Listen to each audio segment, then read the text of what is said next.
தமிழொலியின் இன்றைய முக்கிய செய்திகள்.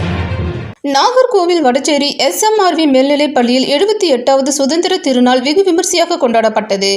இவ்விழாவில் கல்வி நிறுவன தலைவர் பால்ராஜ் முன்னிலை வகித்தார். பள்ளியின் செயலாளர் சுப்பிரமணியம், பொருளாளர் மணி இந்நிகழ்வில் சிறப்பித்தார்கள். மற்றும் பெற்றோர், ஆசிரியர், கழக தலைவர் சிவகாமி தேசிய கொடியேற்றி சிறப்புரையாற்றினார்.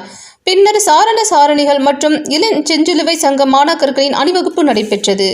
பள்ளியின் முதல் தலைவர் மற்றும் செயலாளர் நாயனார் திருவுருவ படத்திற்கு செயற்குழு உறுப்பினர் ராஜகோபால் மாலை அணிவித்து வணக்கம் செலுத்தினார். முன்னதாக பள்ளியின் தலைமை ஆசிரியர் நாகம்மாள் அனைவரையும் வரவேற்று பேசினார்.